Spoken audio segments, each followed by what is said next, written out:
श्री स्वामीनारायण भगवान की जय। अक्षर पुरुषोत्तम महाराज की जय। राधा कृष्ण देव की जय। सियावर रामचंद्र भगवान की जय। उमापति महादेव की जय। प्रमुख स्वामी महाराज की जय। महंत स्वामी महाराज की जय। प्रमुख स्वामी महाराज शताब्दी महोत्सव की जय। आज की बात का विषय है टाइम मैनेजमेंट, मतलब समय प्रबंधन। अगर समय की दृष्टि से हम देखें, समय की उपलब्धि की दृष्टि से हम देखें, तो भगवान ने हम सभी को काफी समय दिया है। हम अगर सोचें तो बचपन से लेकर बुढ़ापे तक हमारे पास सामान्यतः 60, 70, 80 साल है। मतलब हमारे पास हजारों दिन है। हर दिन में 24 घंटे हैं। तो हमारे पास समय तो काफी है। भगवान ने बहुत समझदारी से हमें यह समय दिया है। लेकिन मनुष्य का यह कर्तव्य बनता है कि हम इस समय का सही उपयोग करें। अगर हमने अपने जीवन में समय का सही उपयोग किया तो हमें जीवन में संतोष प्राप्त होता है, सफलता भी मिलती है और शांति भी प्राप्त होती है। समय का सही उपयोग करना वो मनुष्य का कर्तव्य है। तो ये बहुत अगत्य का विषय है। कहीं बड़े बड़े विचारकों ने, मैनेजमेंट गुरुज ने ये टाइम मैनेजमेंट के बारे में कहीं बातें लिखी है।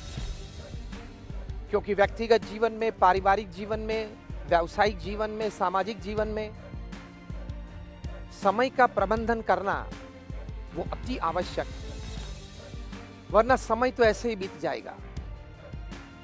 तो टाइम मैनेजमेंट के बारे में कहीं बातें लिखी गई हैं। उसमें से एक सुप्रसिद्ध बात, बहुत अच्छा पुस्तक जिसका शीर्षक है 15 Secrets that successful people know about time management। Kevin cruise इस पुस्तक के लेखक हैं। केविन क्रूज फोर्ब्स कंट्रीब्यूटर हैं, New York times best seller author भी रहे हैं, इंक 500 के पारितोषिक विजेता भी रहे हैं। वे खुद कई दशकों तक मल्टीनेशनल कंपनीज में सीईओ भी रह चुके हैं। एक शौक था तो जर्नलिस्ट भी थे। तो उन्होंने ये पुस्तक लिखा है कि ये 15 रहस्य अति सफल व्यक्ति समय प्रबंधन के बारे में जानते हैं। बहुत खूब बातें उन्होंने बड़ा अच्छा संशोधन करते हुए इस पुस्तक में लिखा है। आपको जान के ताजुब होगा कि केविन क्रूज ने बड़ा अच्छा सर्वे किया। 9 से ज्यादा सेल्फ मेड बिलियनर्स को वे मिले। 13 से ज्यादा ओलंपिक एथलीट्स जिन्होंने गोल्ड मेडल या सिल्वर मेडल, ब्रॉन्ज मेडल प्राप्त किया था, उन सभी को भी वे मिले। 29 से ज्यादा स्ट्रेट ए स्टूडेंट्स को मिले। मतलब प्राइमरी स्कूल से लेके बिजनेस स्कूल्स तक उनकी एकेडमिक करियर में वे लोग स्ट्रेट्स ए उन्होंने प्राप्त किए। वे लिखते हैं कि 239 एंटरप्रेन्योर्स को भी वे मिले।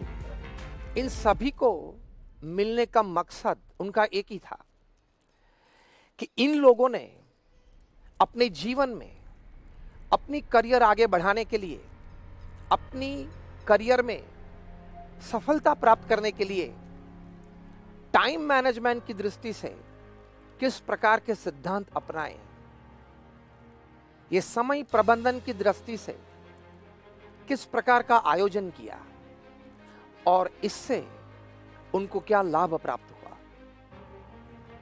उनके साथ घंटों तक बैठे, कहीं प्रश्न उनको पूछे और जो उत्तर मिले वो उन्होंने समराइज किए, कंसाइज किए और ये पुस्तक उन्होंने लिखा है जो विश्व प्रसिद्ध बना। ये पुस्तक 15 secrets successful people know about time management, आज कहीं 20 स्कूल्स में उसका क्रैश कोर्स चल रहा है, कहीं फॉर्च्यून 500 कंपनीज के एग्जीक्यूटिव्स ने इस पुस्तक का कोई ना कोई कोर्स किया है। एक दिन का कोर्स हो, एक हफ्ते का कोर्स हो, एक महीने का कोर्स हो। तो जब टाइम मैनेजमेंट की बात आती है तब यह पुस्तक कहीं एग्जीक्यूटिव्स ने अपने जीवन में अपनाया है, इससे बहुत लाभ भी प्राप्त किया है। तो इस पुस्तक में जो अच्छी बातें लिखी है वो शायद आज हम शेयर करना चाहेंगे। पहली बात ये लिखी है कि highly successful people they consider time as their most invaluable asset, more valuable than money, and they use every minute of their life very wisely। मतलब जो अति सफल व्यक्ति है, जो बहुत कार्यशील व्यक्ति है, वे लोग समय को अपने जीवन की सबसे बड़ी अमानत मानते हैं। पैसे से भी ज्यादा कीमत समय को देते हैं और अपने जीवन की हर मिनट बहुत समझदारी पूर्वक वे उपयोग करते हैं। हम सभी ने प्रमुख स्वामी महाराज के जीवन में यह सद्गुण बहुत नजदीक से देखा है। परम पूज्य प्रमुख स्वामी महाराज जो इस BAPS संस्था के 65 साल तक प्रमुख रहे, कई प्रकार की प्रवृत्ति इस संस्था में उन्होंने विकसित की। आपको जान के शायद आश्चर्य होगा कि 160 से भी ज्यादा प्रकार की प्रवृत्ति सामाजिक क्षेत्र में, सांस्कृतिक क्षेत्र में, तबीबी क्षेत्र में, पर्यावरण क्षेत्र में प्रमुख स्वामी महाराज ने विकसित की और सैकड़ों संत और हजारों हरि भक्त को इस सेवा में जोड़ दिया। प्रमुख स्वामी महाराज अपने जीवन काल में दुनिया के 60 देशों में 18,000 गांव में गए, सत्संग यात्रा की, वहां घर घर घूमे, लोगों को आध्यात्मिकता प्रदान की, उनको निर्व्यसनी किया, उनके बच्चों को संस्कारित किया, वो परिवार में आध्यात्मिक आदतें प्रमुख स्वामी महाराज ने दृढ़ करवाई। तो यह सत्संग यात्रा प्रमुख स्वामी महाराज ने बहुत तेज रफ्तार से उनके जीवन में की। साथ साथ हमारे जैसे 1100 संतों को दीक्षा प्रदान की, 1100 से भी ज्यादा अक्षरधाम मंदिर संस्कार केंद्र बनाए। आप लोगों ने स्वामीनारायण अक्षरधाम नई दिल्ली में देखा होगा, स्वामीनारायण अक्षरधाम गांधीनगर गुजरात में भी शायद देखा होगा, और कहीं मंदिर और संस्कार धाम में भी शायद आप गए होंगे। तो इस प्रकार के अध्यात्म केंद्र 1100 से भी ज्यादा प्रमुख स्वामी महाराज ने बनाए और उसका सफल संचालन किया।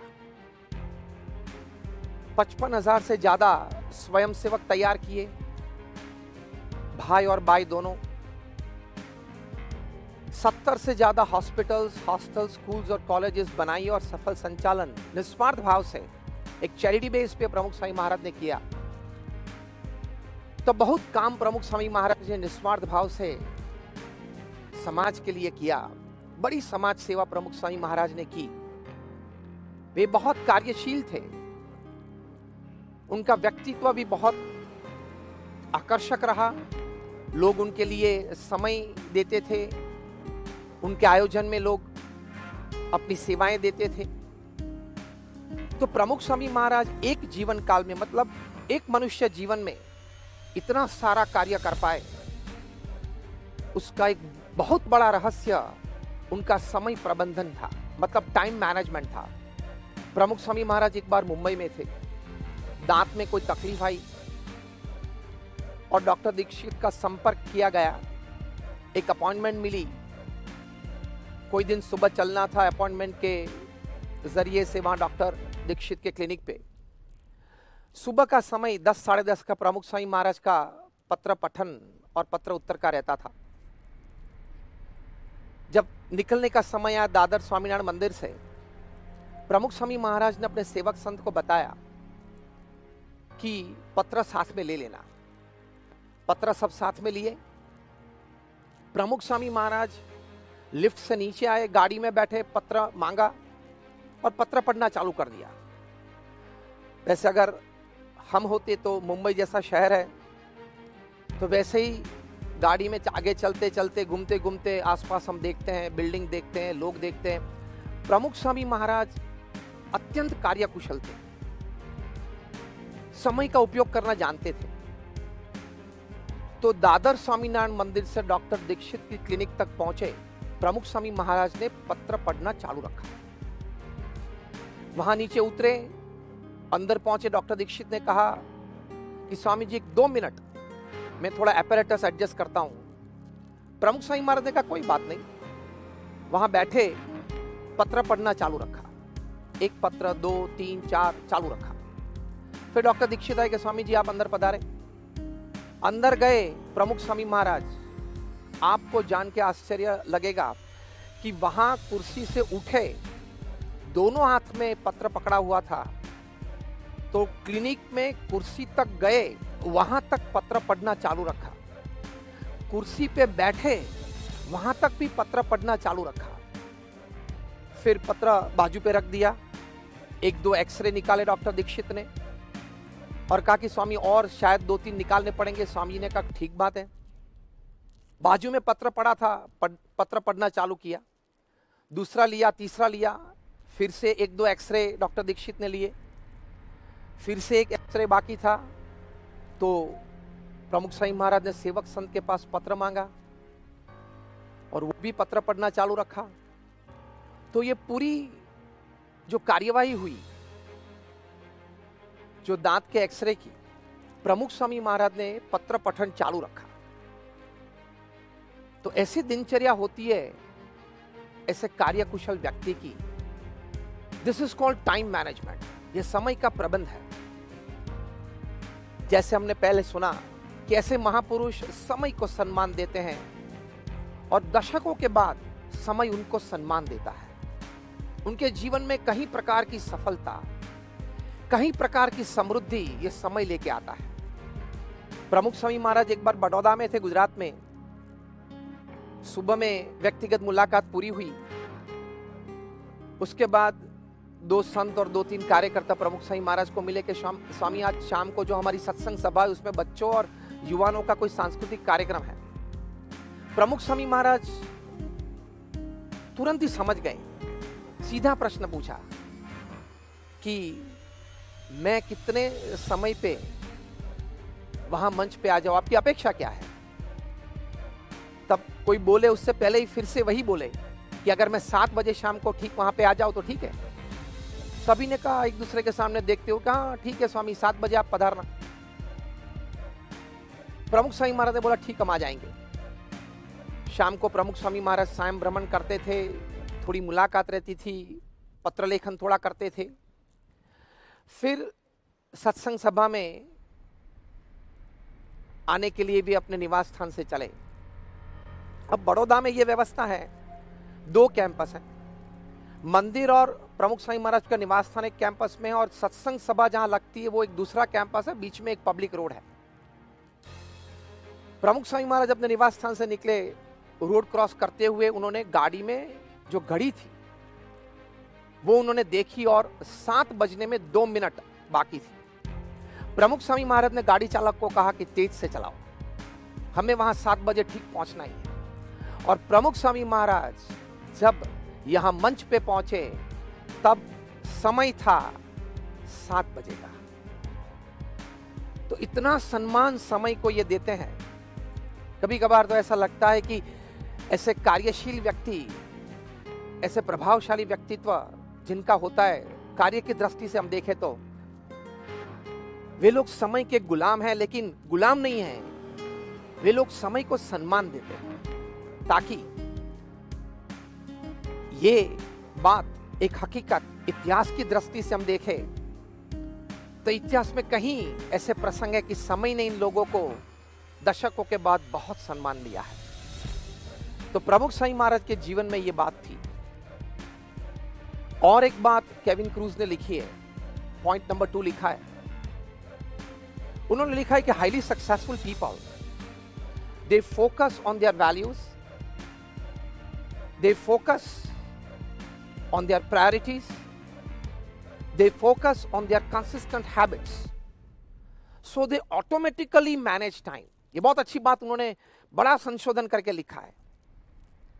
उन्होंने लिखा कि ऐसे जो महापुरुष हैं वो लोग सीधा समय का आयोजन नहीं करते, लेकिन अपने जो सिद्धांत है, जो मूल्य है, जो नीति नियम है, जो शिस्त है, उस पे फोकस करते हैं, मतलब अपना ध्यान केंद्रित करते हैं। फिर जो प्रायोरिटीज, मतलब अपने जीवन में जो प्राथमिकता है, उन पे अपना ध्यान केंद्रित करते हैं। और तीसरी बात कंसिस्टेंट हैबिट्स, मतलब रोजाना जो 5, 7, 10 ऐसे काम हैं जो रोज वही समय पे करना है, वे करते हैं। तो इन 3 चीजों से समय का प्रबंधन अपने आप हो जाता है, ऑटोमेटिकली इट हैपेंस। बहुत अच्छी बात उन्होंने लिखी है। Again I repeat, values, priorities and consistent habits. तो प्रमुख स्वामी महाराज के जीवन में जो मूल्य, नीति नियम, सिद्धांत, वो इतने दृढ़ थे। कई बार हम सब संत को, सब कार्यकर्ता को वे बताते थे कि नीति नियम और सिद्धांत को छोड़ के कभी कोई कार्य मत करना, क्योंकि बड़ा नुकसान तो आ सकता है जीवन में, लेकिन प्रथम यह बात आती है कि अगर आपने कोई नीति नियम सिद्धांत छोड़ दिए तो उसकी वजह से जो तकलीफ खड़ी होती है, वो तकलीफ को मिटाने के लिए, निपटाने के लिए आपका बहुत समय बिगड़ता है। तो नीति नियम और सिद्धांत को साथ रख के ही ऐसे महापुरुष अपने जीवन में कार्य करते हैं, ताकि कोई समय ना बिगड़े। दूसरी बात उन्होंने कही, प्रायोरिटी, मतलब प्राथमिकता। उनकी जो प्रायोरिटीज है, मुख्य जो कार्य है, उसमें वे बहुत केंद्रित रहते हैं। प्रमुख स्वामी महाराज का मुख्य कार्य, उनकी जीवन की टॉप प्रायोरिटी थी समाज को संस्कृत करना, सभी के जीवन में अध्यात्म प्रदान करना, भगवान के प्रति श्रद्धा और भक्ति दृढ़ करवाना और उनके आत्मा का मोक्ष करना। यह उनके जीवन की टॉप प्रायोरिटी थी, जो शास्त्रोक्त है, जो एक सच्चे संत का सही कार्य है। तो उसके लिए प्रमुख स्वामी महाराज बहुत फोकस्ड थे। किसी के साथ बात करते हुए, पत्र लेखन में कोई व्यवहारिक सुझाव देते हुए भी अध्यात्म उसमें जोड़ देना, यह उनका एक स्वाभाविक लक्षण था। तो प्रायोरिटीज पे वे फोकस कर सकते थे, अपना ध्यान केंद्रित कर सकते थे। और कंसिस्टेंट हैबिट्स की जो बात है, मतलब रोज ये 5, 7, 10 कार्य तो उसी समय पे रोज करना है, इंडिया में हो, परदेश में हो, विंटर हो, समर हो, मानसून हो, गांव में हो, शहर में हो, कोई भी परिस्थिति में, कोई भी जगह पे, कोई भी समय में ये 5, 7, 10 कार्य तो रोज उसी समय पे करने हैं। This is called consistent habits. प्रमुख स्वामी महाराज शायद 40 साल तक, शायद 40 से भी ज्यादा, लेकिन 40 साल तक, मतलब 4 दशकों तक रोज सुबह प्रातः भ्रमण में 6:40 को पधारे। रोज सुबह 7:30 बजे वे अपनी प्रातः पूजा में पधारे और हजारों हरिभक्त मुमुक्षु उनके दर्शन के लिए आते थे। उनका दोपहर का भोजन 12:30 बजे रहता था। 1 बजे वे व्यक्तिगत मुलाकात देते थे, 1 से 1:30 तक। शाम को 8:30 से 9 वे रात्रि भोजन लेते थे और 9 से 9:30 रात को वे व्यक्तिगत मुलाकात देते थे। तो ये उनकी दिनचर्या निश्चित रहती थी, कोई भी परिस्थिति में, कोई भी संजोग में, कोई भी जगह पर। तो this is called consistent habit. तो केविन क्रूज लिखते हैं कि अगर ये 3 आदतें आपने अपने जीवन में दृढ़ करी, values, priority and consistent habit, तो क्या लिखते हैं वे? It gives you high productivity. मतलब आपके जीवन में कहीं सफलता ये आदतें आपको दे सकती है। प्रमुख स्वामी महाराज ने जो ये संस्था BAPS बोचासन वासी अक्षर पुरुषोत्तम स्वामीनारायण संस्था में इतनी सारी प्रवृत्तियां का विकास किया, यह संस्था को विश्वव्यापी बनाई, यूनाइटेड नेशंस में एक NGO के रूप में एक स्थायी स्थान इस संस्था को है। तो यह संस्था को विश्वव्यापी प्रमुख स्वामी महाराज ने बनाई, उसके पीछे ये एक बहुत बड़ा सीक्रेट मतलब रहस्य, ये 3 बातें थी। तो ये प्रमुख स्वामी महाराज का जीवन में एक समय आयोजन की दृष्टि से ग्रहण करने योग्य सद्गुण है। ऐसे महापुरुषों के जीवन में ये बात मिलती है। बहुत फोकस रहे वे। प्रमुख स्वामी महाराज बड़ौदा में थे। बड़ौदा के नजदीकी बोडेली में जो एक आदिवासी विस्तार है, वहां एक बड़ा मंदिर बन रहा था। वहां से हमारे स्थानिक मुख्य व्यवस्थापक संत पूज्य दिव्य स्वरूप स्वामी और पूज्य परम नयन स्वामी यहां बड़ौदा प्रमुख स्वामी महाराज को रिपोर्ट देने के लिए पधारे। प्रमुख स्वामी महाराज को 15-20 मिनट तक पूरी कार्यवाही कैसे चल रही है सभी बातें की, लेकिन इस 15 मिनट में प्रमुख स्वामी महाराज ने करीबन 3 या 4 बार बार दोहराया कि आप सबकी बात ठीक है, पूरा परिसर अच्छा बनेगा, लेकिन जो मुख्य मंदिर है पत्थर का, उसमें प्रतिष्ठा के दिन एक भी काम, छोटे से छोटा काम भी बाकी नहीं रहना चाहिए। ये संत रिपोर्टिंग करते वक्त बोलते थे, हाँ जी स्वामी जरूर ध्यान रखेंगे, फिर परिसर में ये संत निवास बनने वाला है, ये रसोई घर बनने वाला है, ये सभी बातें करते थे। फिर से बीच में प्रमुख स्वामी महाराज यही बोलते थे, दिस इज कॉल्ड फोकस, ध्यान केंद्रित रखना। यही बात दोहराते थे कि मुख्य मंदिर में प्रतिष्ठा के दिन एक भी काम बाकी नहीं रहना चाहिए। ये उनकी एक साहजिक प्रकृति थी। तो they remain focused because of priorities, consistent habits and values in their life. ये एक हकीकत, उनके जीवन की एक वास्तविकता है। तीसरी एक बात केविन क्रूज लिखते हैं कि ऐसे महापुरुष, अति कार्य कौशल व्यक्ति, वे अपने जीवन में कभी समय नहीं बिगाड़ते हैं। और अगर आपने अपना समय ऐसे ही फिजूल बिगाड़ दिया तो अभी तो शायद आपको ज्यादा उसकी असर महसूस नहीं होगी, लेकिन बुढ़ापे में जब आप बैठे होंगे अकेले, अपने पूरे जीवन को तराजू पे रखते होंगे, अपने कोई मित्र जो आपके साथ थे, युवान अवस्था में अपना समय का सही उपयोग करके, पुरुषार्थ करके कहीं आगे चले निकले, उस वक्त आपके जीवन में रिग्रेट्स, पश्चाताप आएगा कि एक समय मेरे पास भी यही सब बातें थी, समय था, अगर मैं चाहता तो उसका सही उपयोग कर सकता था, लेकिन मैंने फिजूल बेकार का यह समय बिगाड़ दिया। तो आज मुझे इतनी उपलब्धि जीवन में नहीं है जितनी उपलब्धि मेरे मित्र के पास है। और यह रिग्रेट आपको अपने हृदय में हमेशा के लिए रहेगी, दुख रहेगा। तो यह जानना बहुत जरूरी है कि don't waste your time. Plan कर दो, टू डू लिस्ट बना दो।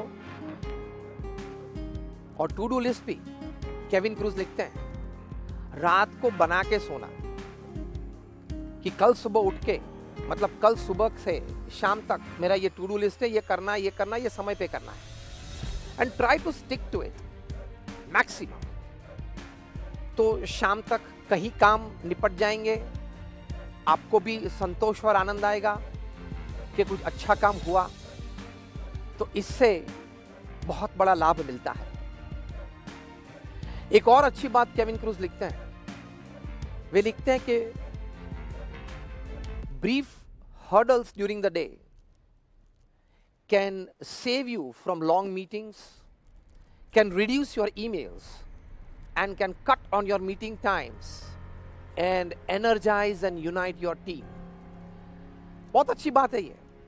मतलब कि जो मुख्य व्यक्ति है, उनके नीचे पूरी टीम होती है, लेकिन मुख्य व्यक्ति के मन में जिस वक्त जो विचार आया कार्य संबंधी, कोई सुझाव संबंधी, तो वे लोग की ये आदत होती है कि उसी वक्त उस पे वे एक्ट कर लेते हैं और छोटी छोटी बातें आगे बढ़ाते रहते हैं, जिसको जो सूचन करना है कर लेते हैं। ऐसे ही घूमते घूमते बाहर निकले और कोई व्यक्ति सामने आए, उसको कुछ कहना है, वहीं कह देते हैं। ऐसा नहीं कि जब मीटिंग होगी तब कहेंगे, नोट कर लेते हैं। तो वो याद रखने में, नोट करने में, मीटिंग के वक्त फिर से दोहराने में कहीं समय बिगड़ता है। यहां तक कि प्रिसाइज प्लानिंग ऐसे महापुरुषों के जीवन में साहजिक होती है। प्रमुख स्वामी महाराज के जीवन में यह आदत थी, ब्रीफ हडल्स, मतलब तुरंत ही कोई छोटी सी भी बात हो कह देना, कार्य आगे बढ़ा देना, सुझाव कर देना, वहां मीटिंग चालू करवा देना। प्रमुख स्वामी महाराज एक बार मुंबई में थे, ऐसे ही भोजन ले रहे थे, हम सब संत साथ में सामने बैठे थे।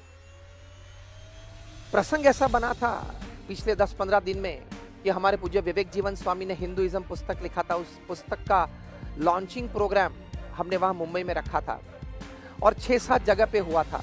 उसका रिपोर्टिंग हम सब संत कर रहे थे प्रमुख स्वामी महाराज को। प्रमुख स्वामी महाराज को यह आदत थी कि अपने भोजन के वक्त वे स्थानिक प्रवृत्ति का रिपोर्ट ले लेते थे। कोई बच्चे हो, युवा हो, उनका कोई प्रेजेंटेशन सुन लेते थे, या कोई नया प्रकाशन हो, वो कोई संत पढ़े तो सुन लेते थे। Optimum use of time. तो प्रमुख स्वामी महाराज भोजन ले रहे थे, हम लोग रिपोर्टिंग कर रहे थे। उसमें अलग अलग विस्तार में जो कुछ भी लॉन्च प्रोग्राम हुआ, महानुभाव पधारे, उसके जो वीडियोस बने थे, स्लाइड शो बना था, वो सब प्रमुख स्वामी महाराज को दिखाया और महानुभाव क्या बोले, क्या प्रतिभाव था, क्या अभिप्राय लिखा, ये सभी पढ़ के प्रमुख स्वामी महाराज को सुनाया। जैसे ही ये रिपोर्टिंग पूरा हुआ, प्रमुख स्वामी महाराज के मन में 2-3 बातें थी, वो उन्होंने पूछी। भोजन पूरा हुआ, अपने सेवक संत को बुलाया और प्रमुख स्वामी महाराज ने कहा कि पूज्य ईश्वर चरण स्वामी को फोन लगाओ और मुझे बात करनी है। वहीं से फोन लगाया प्रमुख स्वामी महाराज ने पूज्य ईश्वर चरण स्वामी को कहा कि हिंदुइज्म जो पुस्तक विवेक जीवन स्वामी ने लिखा है वो बहुत अच्छा है और बहुत अच्छी बातें भारतीय संस्कृति, हिंदू संस्कृति के बारे में लिखी है। तो क्यों न ऐसा कहा जाए और ऐसा किया जाए कि इसी पुस्तक के कुछ कोर्सेस हम इस प्रकार से डिजाइन करें कि प्रदेश में जो हमारे युवा हैं, जो नियमित रूप में हमारे सत्संग में युवा मंडल में आते हैं, उनके लिए हम डिजाइन करें और उनको ये मार्गदर्शन मिले, प्रेरणा मिले, ये ज्ञान भी मिले। मुझे ईश्वर चरण स्वामी ने कहा, हाँ स्वामी जरूर, अच्छी तरह से ये कोर्स डिजाइन कर देंगे। तो देखो ये बात होती है, एक ब्रीफ हडल, एक विचार आया, एक अच्छी बात मन में आई, वो अपने कार्य के लिए, कार्य की प्रगति के लिए तुरंत ही वो सुझाव जो व्यक्ति योग्य है उनको कर देना, तो एक बात चालू हो जाती है, वहां मीटिंग एक चालू हो जाती है। एक अच्छा शब्द प्रयोग केविन क्रूज ने किया, यूनाइट्स द टीम। मतलब अहमदाबाद में जो हमारी वर्किंग टीम है, उनकी तुरंत मीटिंग पूज्य ईश्वर चरण स्वामी ने बुलाई और विमर्श किया और ये कोर्स डिजाइन हो गया। तो कितना समय बचा। तो समय के आयोजन की ये बात होती है जो प्रमुख स्वामी महाराज के जीवन में थी और निश्चित रूप में हमने नजदीक से वो देखी है। एक और बात केविन क्रूज लिखते हैं कि highly successful people they calibrate their calendar. To do list तो वे बनाते ही हैं, लेकिन कैलेंडर्स भी ब्लॉक करते हैं। वे लिखते हैं कि calendar planning can relieve you of your stress and can give you high intellectual focus. प्रमुख स्वामी महाराज के जीवन में सिर्फ दिनचर्या निश्चित नहीं रहती थी, उनके कैलेंडर्स भी अच्छे प्लान किए हुए होते थे। जैसे 2 महीने 3 महीने का प्लानिंग अच्छी तरह से रहता था। प्रमुख स्वामी महाराज तो उससे भी आगे थे, जीवन के समय का भी उन्होंने बहुत अच्छा प्लानिंग किया था। 1971 की साल में वे गुरुपद पे आए। उस वक्त प्रमुख स्वामी महाराज की आयु थी 51 साल की। अब नॉर्मली इस आयु में तो लोग रिटायरमेंट की सोचते हैं, लेकिन प्रमुख स्वामी महाराज की एक लौकिक दृष्टि से देखे तो 51 साल की आयु में ही उनकी करियर की शुरुआत हुई। वे जानते थे कि उनके पास समय की मर्यादा है, मनुष्य शरीर की मतलब शारीरिक शक्ति की मर्यादाएं होती हैं। तो उनके पास 15-20 साल हैं वे सत्संग यात्रा के लिए। तो उन्होंने प्रथम काम यह किया 1971 से लेकर 1981 तक 85 तक प्रमुख स्वामी महाराज ने सत्संग यात्रा की। दुनिया के 60 देशों में 18,000 गांव में वे घूमे, घर घर गए, 3.5 लाख घर, ऑफिस, फैक्ट्री, शॉप में वे गए। वे जानते थे कि 1981 से 1991 तक बड़े बड़े महोत्सव इतिहास की तवारीख की दृष्टि से इस संप्रदाय में हमें मनाने हैं, तो उसके लिए स्वयं सेवक की जरूरत पड़ेगी और रिसोर्सेस की जरूरत पड़ेगी। तो इसलिए वे घर घर गए, एक संस्कारित समाज तैयार हुआ, एक निष्ठावान समाज तैयार हुआ। वे सभी स्वयं सेवक के रूप में इस बड़े उत्सव में उन्होंने सेवा दी। और यह उत्सव जो प्रमुख स्वामी महाराज ने बड़े मनाए, उससे आम समाज में भी प्रमुख स्वामी महाराज के प्रति, इस संप्रदाय के सिद्धांत और संस्कृति के प्रति, इस संप्रदाय की कार्यवाही के प्रति लोगों को एक अच्छा लगाव हुआ। और 1991 शायद 1992 से प्रमुख स्वामी महाराज ने उपासना प्रवर्तन का जो मुख्य कार्य है मंदिर निर्माण का, वो पूरे जोश में चलाया और 70% से ज्यादा मंदिर प्रमुख स्वामी महाराज ने अपने जीवन में पिछले अंतिम 20 साल में बनाए। तो बहुत अच्छा समय का आयोजन उन्होंने अपने जीवन में किया।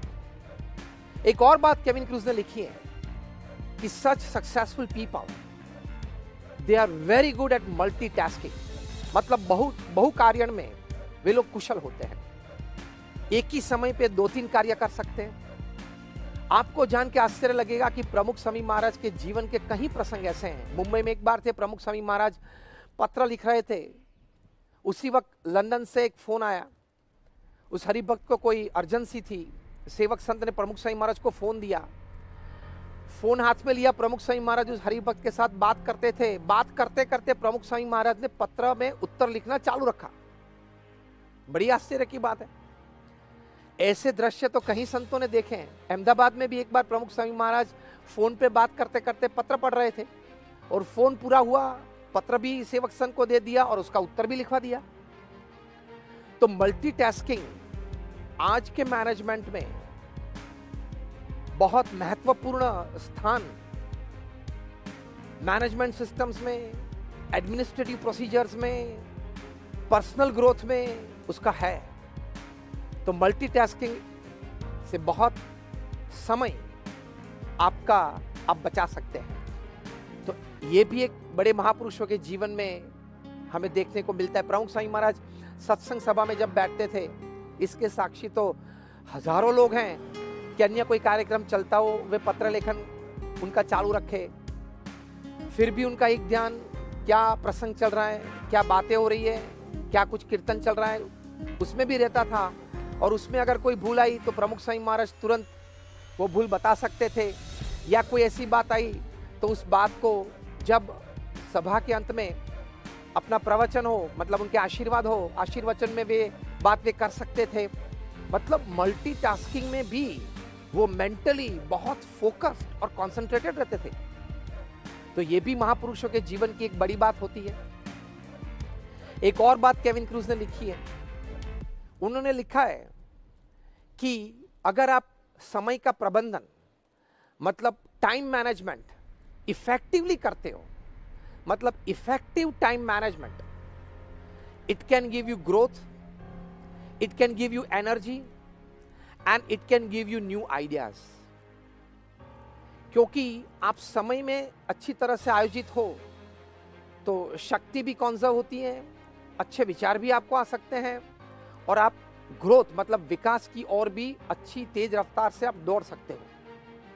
तो प्रमुख स्वामी महाराज ये समय आयोजन में बहुत कुशल थे, इसलिए ये भी लाभ उनके जीवन में हमको दिखता है कि अपने जीवन में 92 साल की आयु तक प्रमुख स्वामी महाराज ने बहुत कार्य किया। उनकी दिनचर्या पिछले 40-50 साल से वही रही। तो इतनी बड़ी आयु में इतनी श्रद्धा से पूरे दिन में सभी प्रकार के कार्य को निपटाते जाना और शाम को पूर्ण संतोष के साथ दिन पूरा करना, वो एक अजीब सी कामयाबी ऐसे महापुरुषों के जीवन में दिखती है और ये उनके जीवन में था। एक बात ये भी केविन क्रूज ने लिखा है, उन्होंने कहा है कि ऐसे महापुरुष समय के बारे में ये भी जानते हैं कि कोई बड़ा प्रोजेक्ट हो, कोई बड़ा परिणाम हासिल करना हो, तो वहां तक पहुंचने में इतना समय तो मुझे जरूरी चाहिए, इतना समय तो निकल जाएगा। वो महीने भी होते हैं, सालों भी होते हैं। तो उस समय में, उस समय के दौरान वे स्थिर रह सकते हैं, धैर्य रख सकते हैं, लेकिन ध्यान केंद्रित रख सकते हैं। दिल्ली में जो प्रमुख स्वामी महाराज ने स्वामीनारायण अक्षरधाम का निर्माण किया, शायद आपको बहुत ताज्जुब लगेगा कि प्रमुख स्वामी महाराज ने उस स्वामीनारायण अक्षरधाम की जमीन के लिए 33 साल तक प्रमुख स्वामी महाराज ने इंतजार किया। 33 साल तक धैर्य बनाए रखा, विचार स्थिर रखा और पूरे फोकस रहे कि करना ही है। तो केविन क्रूज ये लिखते हैं कि ये भी एक टाइम मैनेजमेंट है, वरना उस समय में आप आलसी हो जाते हो, मतलब प्रोक्रेस्टिनेशन आ जाता है कि चलो जब होगा तब होगा, अभी तो बैठे हैं, कुछ ऐसी अपॉर्चुनिटी मिलेगी तब दौड़ेंगे, लेकिन अभी तो कोई अपॉर्चुनिटी दिखती नहीं है तो क्या करें। ऐसा नहीं, उस पे भी फोकस रहते हैं और रूटीन दिनचर्या भी चलती रहती है।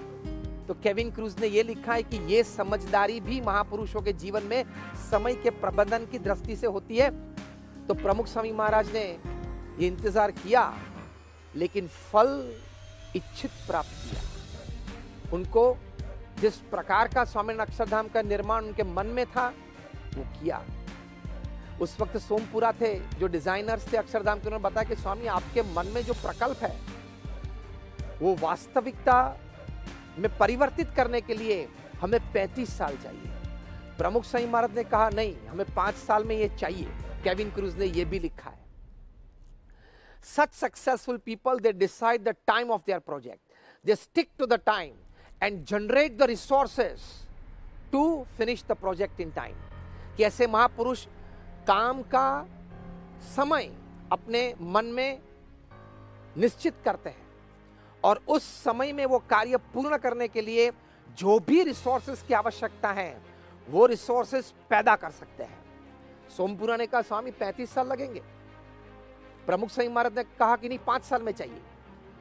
तो प्रमुख स्वामी महाराज ने कहा कि जो आर्टिसंस हैं, उनके जो संबंधी हैं, स्नेही हैं, उनको शायद अगर काम ना मिलता हो तो वे लोग और कोई काम में जुड़ गए होंगे, छोटी सी दुकान खोल दी होगी अपने गांव में, उन सभी को बुलाओ, आप ट्रेन करो, उसके लिए भी हम आपको रिसोर्सेज देंगे। तो आर्टिसंस बढ़ाएं। और प्रमुख स्वामी महाराज ने जो सोमपुरा 35 साल की बात करते थे, लेकिन अपने मन में जो निर्णय था उसी हिसाब से 5 साल में 2000 से 2005 की साल तक स्वामीनारायण अक्षरधाम का प्रकल्प पूरा किया और भव्य उद्घाटित किया। तो ये टाइम मैनेजमेंट है। कहीं ऐसी अच्छी बातें ये पुस्तक में लिखी हैं, ऐसे महापुरुषों के जीवन में हमें ये बातें दिखती हैं। तो आज प्रमुख स्वामी महाराज का जो शताब्दी महोत्सव हम सभी मना रहे हैं, सिर्फ BAPS स्वामीनारायण संप्रदाय नहीं, पूरा समाज मना रहा है, क्योंकि समाज में सभी छोटे मोटे लोगों को प्रमुख स्वामी महाराज का कोई भी ऐसा स्पर्श है जिससे उनके जीवन में कोई उपलब्धि है। तो उस शताब्दी वर्ष में हम प्रमुख स्वामी महाराज के बहुत आभारी हैं और प्रमुख स्वामी महाराज के जीवन में से ये सीख भी हम जरूर सीखना चाहेंगे। उनके जीवन में जो समय का प्रबंधन था, ऐसा समय का प्रबंधन हमारे जीवन में भी आए, ऐसी प्रार्थना हम भगवान स्वामीनारायण के चरणों में करते हैं।